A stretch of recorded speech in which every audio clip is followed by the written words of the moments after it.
The day my father betrayed me started like any other family gathering, with fake smiles and hollow pleasantries.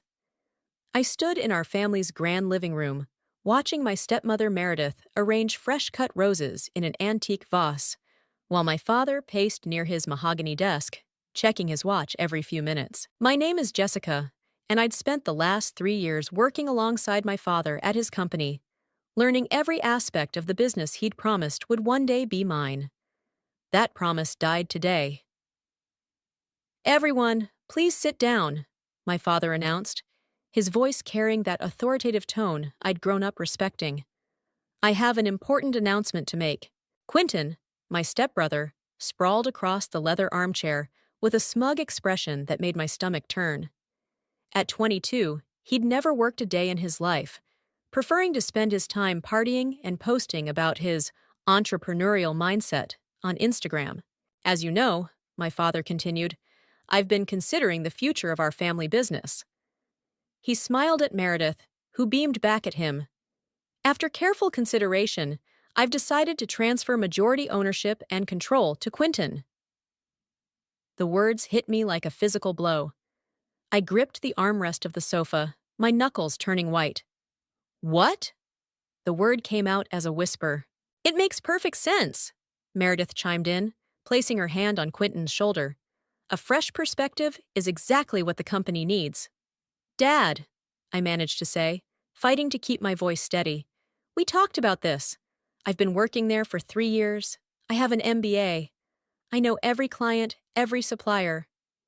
"Jessica, please." My father cut me off, raising his hand. "This decision wasn't made lightly. Quentin has some innovative ideas that align better with our future vision." Quentin leaned forward, his designer watch glinting in the afternoon light. "Don't worry, sis. I'll make sure to keep you on in some capacity. Maybe in HR?" I stood up abruptly, my legs shaking. "Some capacity? Dad, you promised me. You said when I finished my MBA." "Things change, Jessica," Meredith interrupted. "We have to think about what's best for the family." "The family?" I laughed, but it came out more like a sob. "I am your family. I'm your daughter." My father wouldn't meet my eyes. "You'll still receive your salary, of course, but Quentin will be taking over as CEO next month." "Next month?" The room started spinning. "You've already decided everything?" "The paperwork is being finalized," my father said, finally looking at me. "I'm sorry if this disappoints you, but it's what's best for everyone." I grabbed my purse, nearly knocking over a side table in my haste. "Congratulations, Quentin," I managed to say, proud that my voice didn't crack. "I hope you enjoy running the company I spent 3 years helping to build." "Jessica, don't be dramatic," Meredith called after me as I headed for the door. "This is exactly why we needed someone more level-headed in charge." I paused at the doorway, turning back one last time. "Dad?" He still wouldn't look at me. "We can discuss this later, Jessica." "No," I said quietly. "We won't." I walked out of that house with my head held high, waited until I reached my car, and then let the tears fall. My phone buzzed. A message from my best friend Lucy. "How did it go?" I started the engine, my vision blurring. "They gave everything to Quentin," I typed back. "Everything I worked for. Everything Dad promised me." Lucy's response was immediate. "I'm coming over. Don't do anything stupid before I get there." As I drove away from my childhood home, I caught a glimpse of my father watching from the window. For a moment, our eyes met, and I saw something flicker across his face. Regret, maybe? But then Meredith appeared beside him, and he turned away. 3 years of my life. 3 years of early mornings, late nights, missed vacations, and canceled dates. 3 years of learning every aspect of the business, of earning the respect of our employees and clients. All of it handed to Quentin on a silver platter because his mother had wormed her way into my father's life and convinced him that her precious son deserved my inheritance. My phone buzzed again. "Lucy, we'll figure this out. You're not alone." I took a deep breath, wiping away the last of my tears. Lucy was right. This wasn't over. I might have lost my inheritance, but I hadn't lost my knowledge, my experience, or my determination. They wanted to push me aside? Fine. But they were about to learn that I was my father's daughter in more ways than one, and I didn't give up without a fight. 3 days after my world imploded, I sat in Virgil's law office, surrounded by towering bookshelves and the smell of old leather.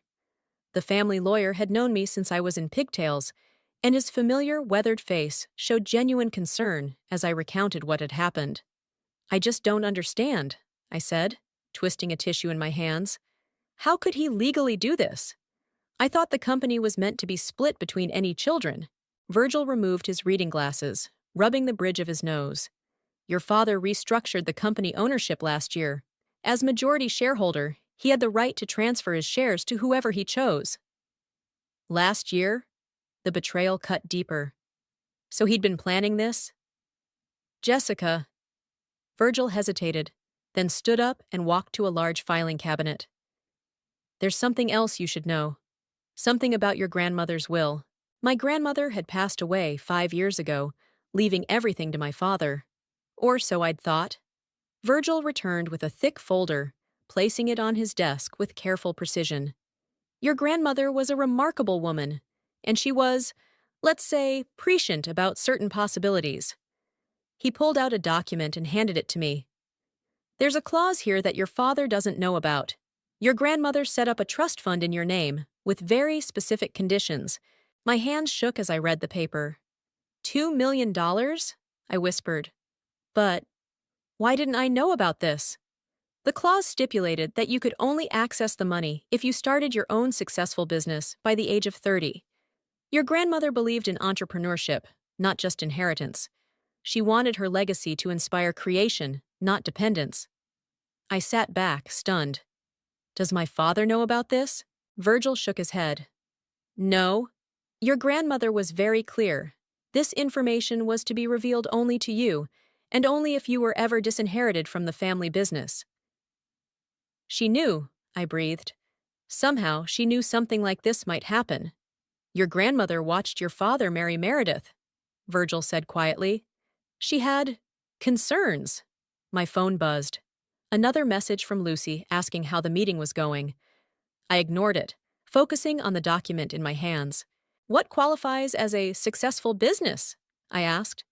"According to the terms, you need to show a profitable quarter within your first year of operation. The business must be entirely yours. No family involvement." I let out a shaky laugh. "No risk of that anymore?" "There's more," Virgil said, pulling out another document. "Your grandmother left detailed records of various business contacts, potential opportunities, even market research she'd conducted. She wanted to give you tools, not just money." "Why didn't she just tell me all this before she died?" "She believed you needed to find your own path first." Her words were, "Jessica needs to understand what it means to lose everything before she can truly build something of her own." I stood up and walked to the window, watching traffic flow below. $2 million, I repeated. "That's enough to start something real." "It is," Virgil agreed. "But Jessica, this won't be easy. Starting a business never is, trust fund or not." I turned back to him, feeling something I hadn't felt in days. Hope. "Nothing worth doing ever is, right?" "There's one more thing," Virgil said, his expression serious. "If you accept this challenge, you can't tell anyone about the trust fund. Not your father, not Meredith, not even Lucy. The money must appear to come from your own savings and investors. Your grandmother was adamant about this." "Why?" "She wanted your success to be yours alone. No one could claim they helped you or that you had an unfair advantage." I nodded slowly, a plan already forming in my mind. "Can I take these documents to review?" "Of course." Virgil gathered them into a folder. "Jessica, your grandmother believed in you. She saw something in you that reminded her of herself." As I stood to leave, Virgil called after me. "One last thing. Meredith called yesterday, asking if you'd been here. She seemed concerned about any potential legal action." I smiled, thinking of my stepmother's worried face. "Let her worry. I've got better things to focus on now." Walking out of the office building, I finally replied to Lucy's messages. Meet me for coffee. I've got an idea. My grandmother had given me more than money. She'd given me a chance to prove myself, to build something of my own. And unlike the inheritance my father had promised, this was something no one could take away from me. I looked up at the sky, silently thanking my grandmother for her foresight. She'd known I might need an escape route, and she'd provided one, but only if I was willing to work for it. Challenge accepted, Grandma. An eco-friendly business? Lucy stirred her latte, raising an eyebrow. That's quite a pivot from corporate finance. We sat in our favorite coffee shop, laptops open, surrounded by the buzz of afternoon customers. I'd spent the last hour outlining my ideas, careful to avoid mentioning the trust fund. Think about it, I said, turning my laptop to show her my research. The market for sustainable products is exploding. People want to feel good about their purchases, but they don't want to sacrifice quality or convenience. Lucy leaned forward, scanning the screen. And you're thinking, what exactly? Salt, biodegradable packaging solutions for businesses. Everything from takeout containers to shipping materials. I pulled up another tab. Did you know most companies want to go green, but can't find reliable suppliers? The few that exist charge astronomical prices. And you think you can do better? I know I can. I opened my spreadsheet. I've already found 3 potential manufacturers who can produce at scale. If we can streamline the supply chain and build direct relationships with businesses, we could revolutionize the industry. Lucy's phone buzzed. She glanced at it and frowned. Heads up, Quentin's been asking around about you. Apparently, Meredith's worried you're planning some kind of legal action. Let them worry, I said, thinking of the folder from Virgil sitting safely in my apartment. I've got bigger plans. Speaking of plans, Lucy said, lowering her voice, how are you going to fund this? Starting a business isn't cheap, and you just lost your job. I'd prepared for this question. I've got savings, and I'm planning to approach investors. My experience at Dad's company gives me credibility. Jess, Lucy hesitated. Are you sure you're not just doing this to prove something to your father? I'm doing this for me, I replied firmly. Dad made his choice. Now I'm making mine.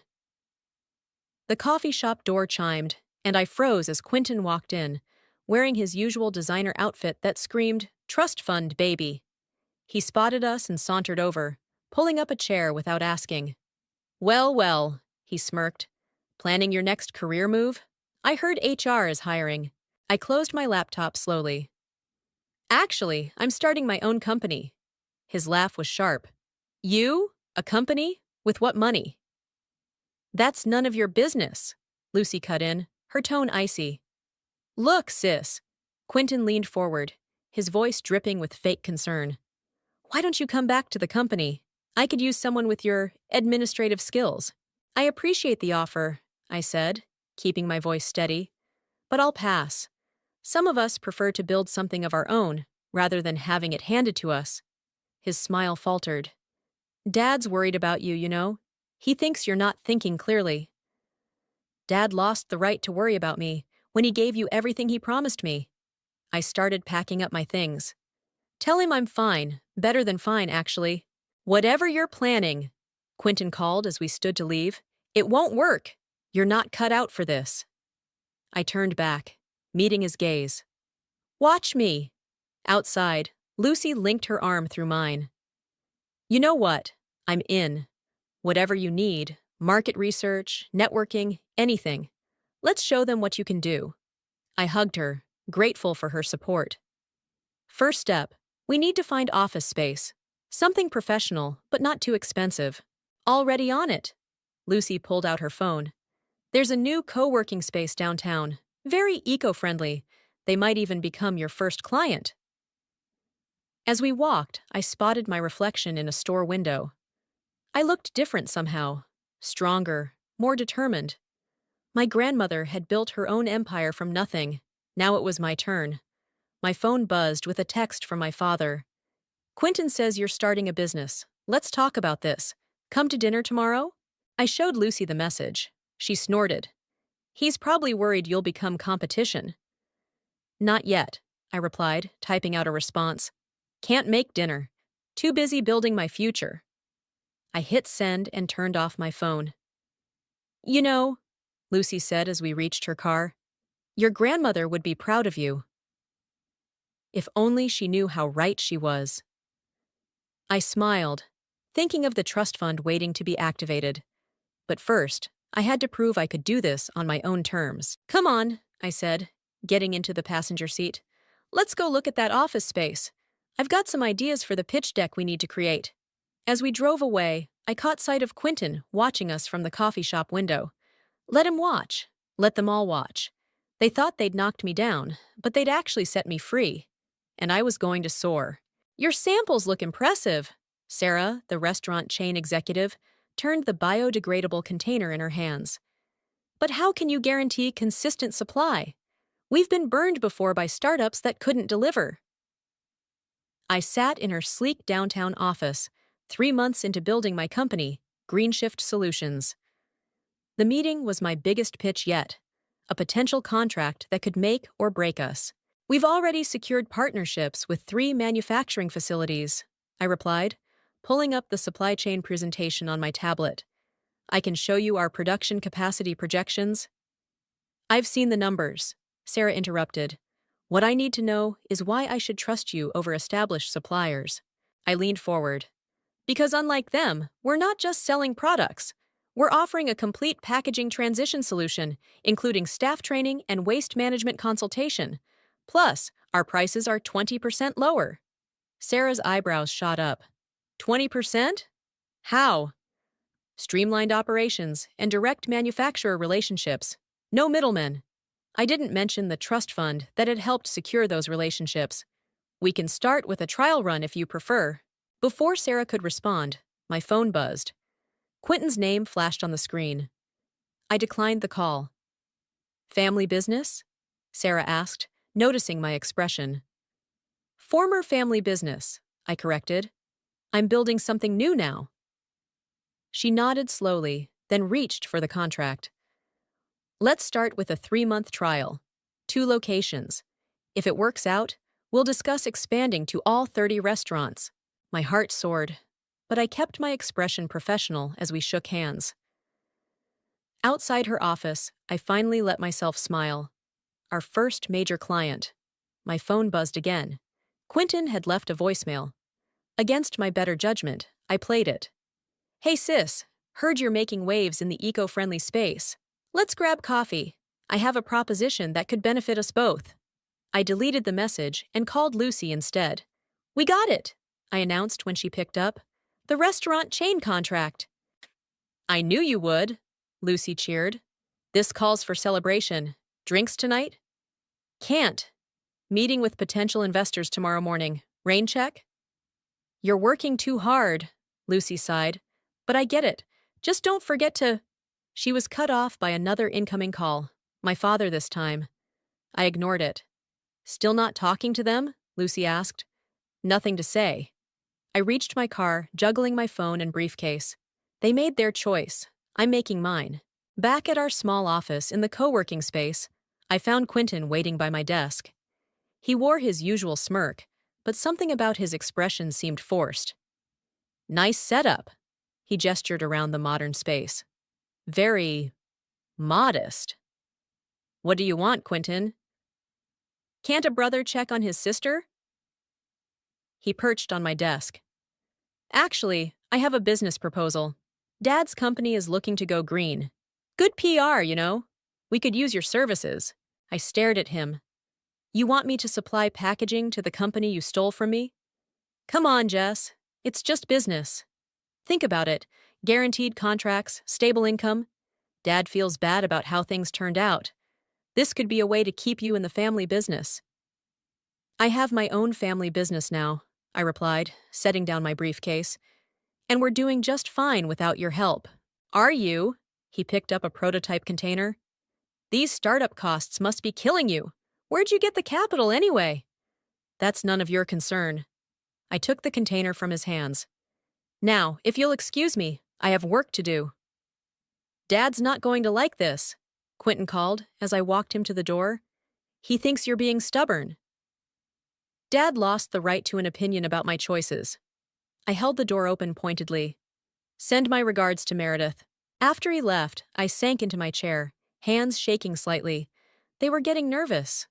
Good.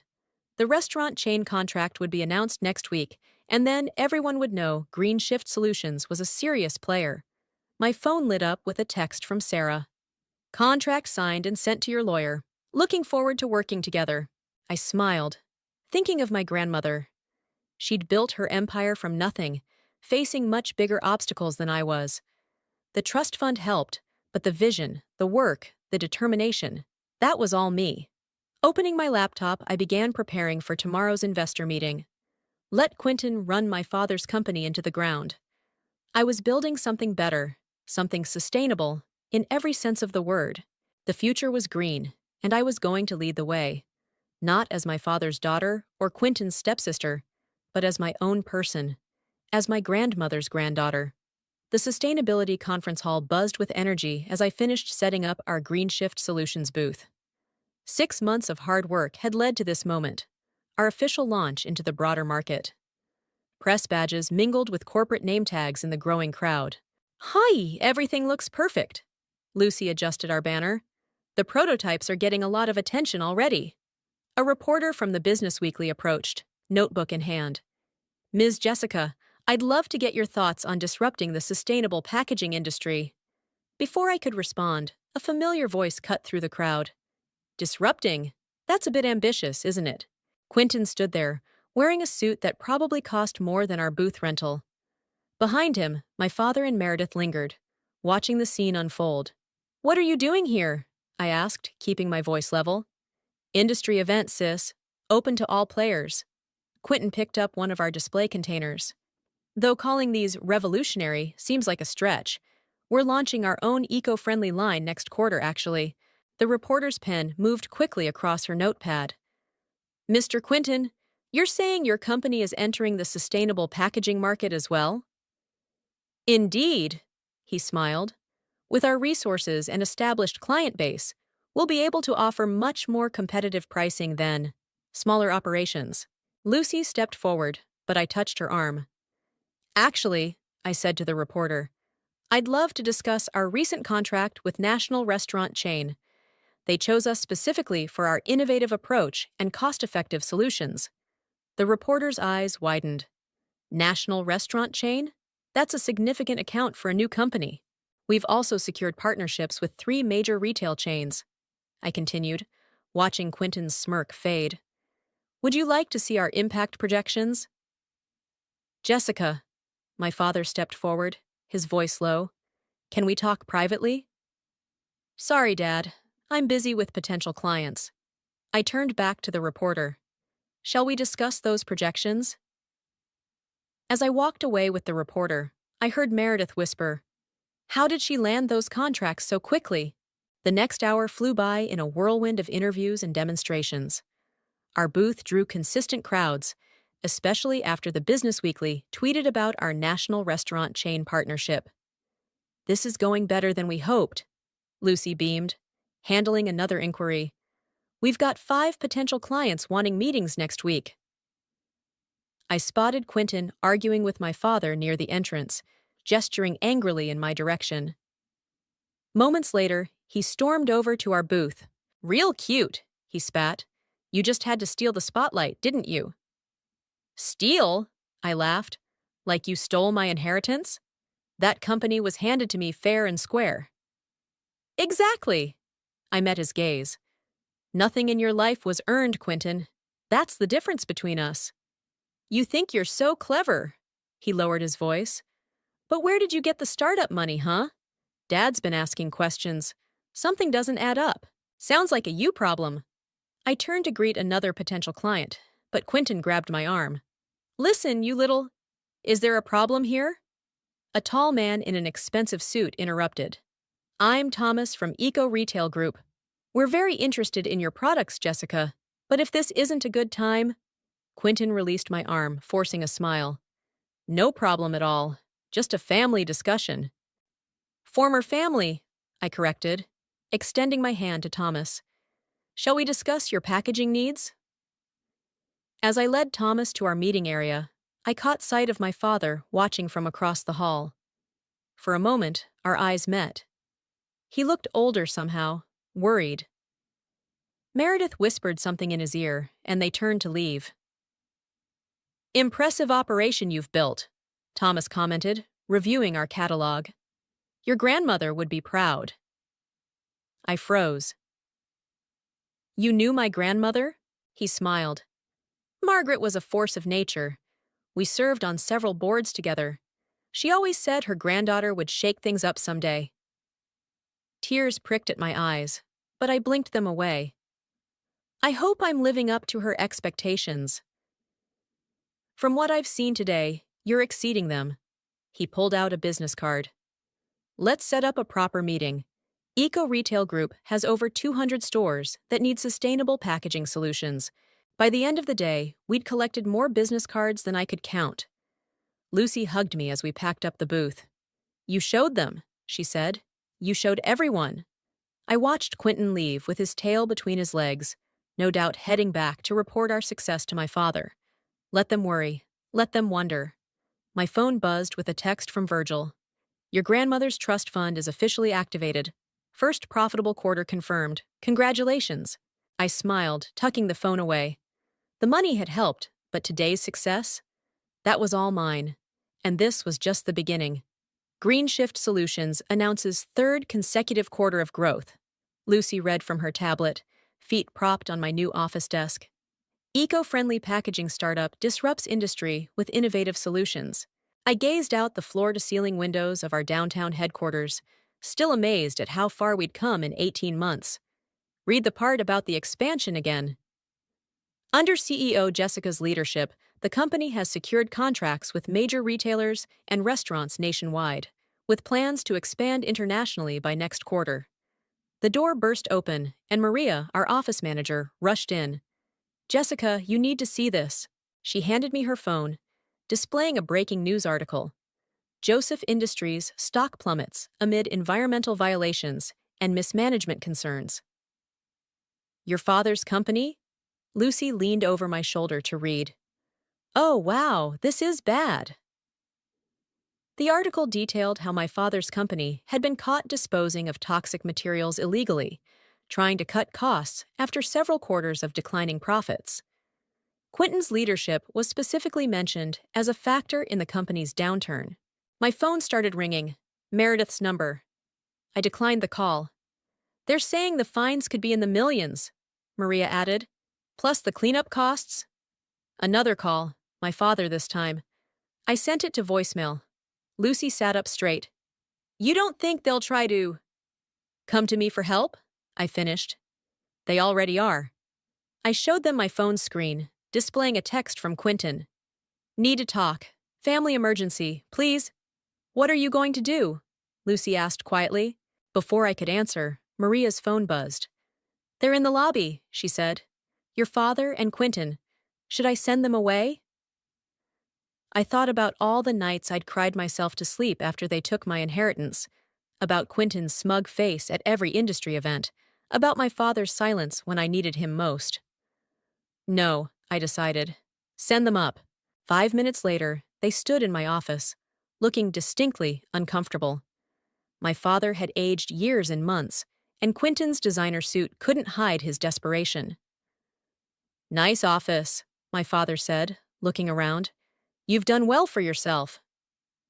"What do you want?" Quentin stepped forward. "We need your help. The environmental violations.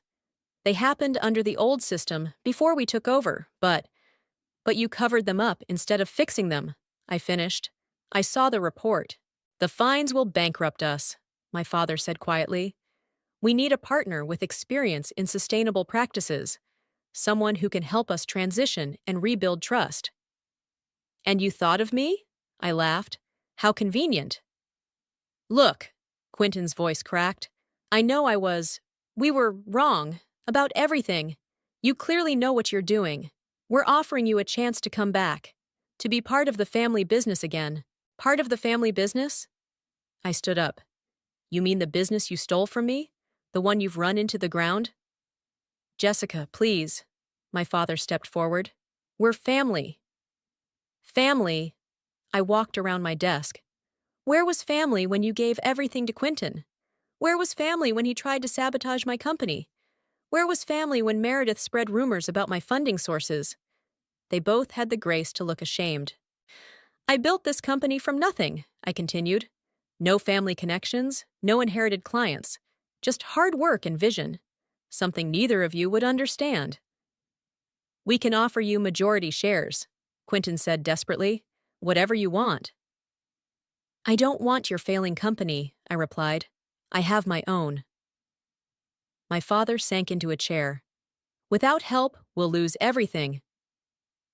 Like I lost everything? I pressed a button on my desk. Maria, please show them out. Jessica. My father stood, looking older than I'd ever seen him. I'm sorry, for everything. I made a terrible mistake. For a moment, I felt my resolve waver. Then I remembered my grandmother's words in her will. Jessica needs to understand what it means to lose everything before she can truly build something of her own. I'm sorry too, Dad, I said softly. But you made your choice. Now you have to live with it. After they left, Lucy hugged me. Are you okay? I looked around my office, at the awards on the walls, the growing team beyond my door, the skyline view I'd earned through my own efforts. You know what? I smiled. I really am. My phone buzzed with another text from Quentin. Please reconsider. We need you. I deleted it without responding. They'd needed me before, when I was working 80-hour weeks learning the business. They'd needed me when I brought in new clients and modernized systems. They just hadn't valued me. Now they could watch as their company crumbled while mine soared. Sometimes karma worked in perfect ways. The news of Joseph Industries' bankruptcy splashed across every business publication. I sat in my office, scrolling through the headlines. Family company collapses. Environmental violations lead to corporate downfall. CEO Quentin steps down amid crisis. A knock on my door interrupted my reading. Maria poked her head in. Your father's here again. Third time this week. I sighed, closing my laptop. Send him in. He entered slowly, looking nothing like the powerful businessman I'd grown up admiring. His suit hung loose on his frame, his hair now more gray than black. The house is being sold, he said without preamble, sinking into the chair across from me. Meredith's filing for divorce. I heard. I kept my voice neutral. Where's Quentin? Dubai, supposedly, trying to secure investors. He laughed bitterly. No one will touch us now. I poured 2 cups of coffee, sliding one across to him. Why are you here, Dad? I had a lot of time to think lately, he said, staring into the cup. About choices, about legacy. Your grandmother would be so disappointed in me. Probably, I agreed. She believed in earning success, not handing it over. Like you did. He gestured at my office. 2 years ago, I thought I was protecting the company by giving it to Quentin. I convinced myself he had the right qualities, that you were too emotional. And now? Now I watch you in the news, leading the industry, changing how business is done. He looked up, eyes glistening. You did everything I always wanted for the company, just without me. I had help, I said, thinking of my grandmother's trust fund. Just not from you. The trust fund? He nodded. Virgil finally told me about it last week. Mother always was 3 steps ahead of everyone. I froze. You know about that? She set it up right after I married Meredith. He smiled sadly. She saw what I couldn't, or wouldn't. That I was letting my new wife influence my judgment, letting her push you out. It wasn't just Meredith, I said quietly. You made your choices, Dad. I did. He pulled an envelope from his jacket. That's why I'm here. These are my remaining shares in Joseph Industries. They're not worth much now, but... He slid the envelope across my desk. They should go to you. They always should have been yours. I stared at the envelope. I don't want them. I know. He stood up. But I need you to have them, not to save the company. It's too late for that. But because they belong to you. Because I was wrong. Dad, you know what the worst part is? He moved to the window, looking out at the city, watching you succeed without me, knowing I could have been part of something extraordinary if I just believed in my own daughter. I joined him at the window. I would have made you proud. You did make me proud, Jessica, just not the way I expected. He turned to face me. You built something better than I ever could. You did it your way, the right way. Yo, is that why Meredith's leaving? Because you lost everything? He shook his head. She's leaving because Quentin emptied their accounts before he fled.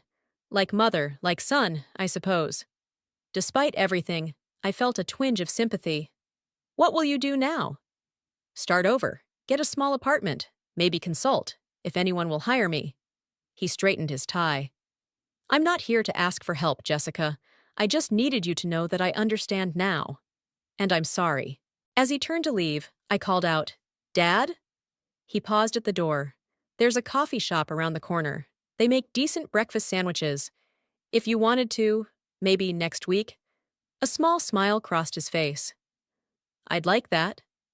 After he left, I opened the envelope, looking at the worthless shares of my father's fallen company.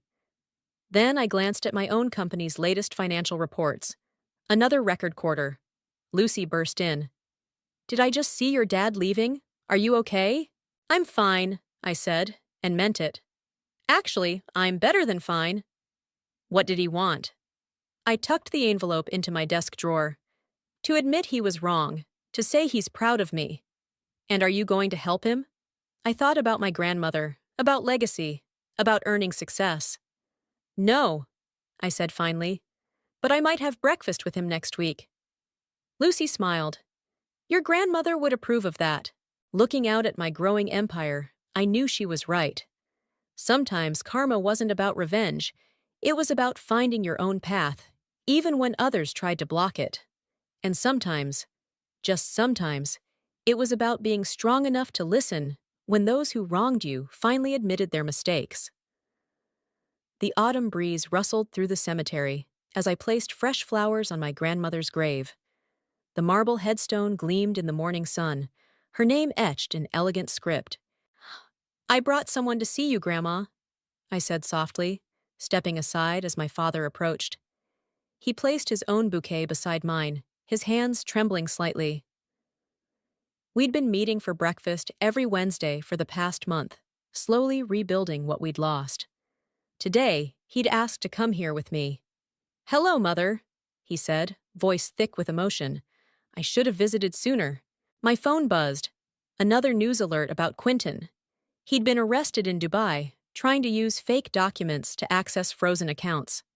Meredith had already fled to Europe with whatever she'd managed to salvage from the wreckage of their lives.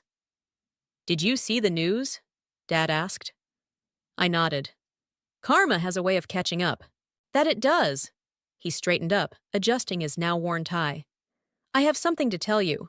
I got a job offer yesterday. Small consulting firm, helping companies transition to sustainable practices. Dad, that's wonderful. They found me through you, actually. Said if I taught you everything you know about business, I must be worth hiring. He smiled wryly. I told them you taught me more than I ever taught you. A familiar voice called from behind us. Jessica, I thought I might find you here. We turned to see Virgil approaching, carrying a folder. Your grandmother left instructions to give you this after certain conditions were met, he said, handing me the folder. You've exceeded all of them. Inside was a letter, written in my grandmother's distinctive handwriting. My dearest Jessica, if you're reading this, you've done more than simply claim your inheritance. You've earned it. You've built something meaningful, something sustainable. But more importantly, you've learned the lesson I hoped you would. That true success comes not from what we're given, but from what we create. I'm sorry I had to be secretive about the trust fund, but I needed you to find your own strength. Your father had to learn his lesson too, though I suspect his will be harder. Remember, legacy isn't about money or power, it's about impact. Make yours count. All my love, Grandma. Tears blurred my vision as I passed the letter to my father. He read it silently, then folded it carefully. She knew, he said quietly. She knew I would fail you, and she prepared for it. She knew you could learn from it, I corrected. Just like she knew I needed to lose everything to build something better. Virgil cleared his throat. There's more.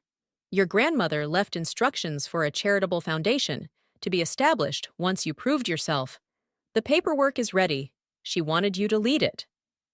I stared at him. A foundation? To help young entrepreneurs, especially women, start sustainable businesses. He smiled. She believed in paying it forward. My father touched the headstone gently. That sounds exactly like her. Looking between my grandmother's grave and the folder in my hands, I felt everything come full circle. She hadn't just given me an escape route, she'd given me a mission. Dad, I said suddenly, would you like to help? With the foundation? Your experience could be valuable. He looked startled, then deeply moved. You'd trust me with that? Trust is earned, I replied. Just like success. But everyone deserves a chance to rebuild. Virgil handed me a pen. Shall we make it official? As I signed the foundation documents on my grandmother's grave, I felt a profound sense of peace. My father stood beside me, not as the man who had betrayed me, but as someone learning to be better.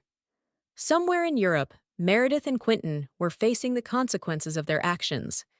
And here I was, building something new again, not out of revenge or spite, but out of hope. What would you name it? My father asked. I looked at my grandmother's name on the headstone, remembering her strength, her foresight, her belief in earning one's way. The Legacy Foundation, I decided, because true legacy isn't what we inherit, it's what we build. The autumn wind picked up, scattering leaves around us. In that moment, I could almost feel my grandmother's approval. She'd known all along that losing my inheritance would lead me to something greater. Not just success, but understanding. Not just wealth, but wisdom. And as I stood there between my father and my grandmother's grave, holding the future of a new foundation in my hands, I realized that sometimes the best revenge isn't revenge at all. It's living well, building better, and helping others do the same. That was the real inheritance my grandmother had left me, and I intended to make it count.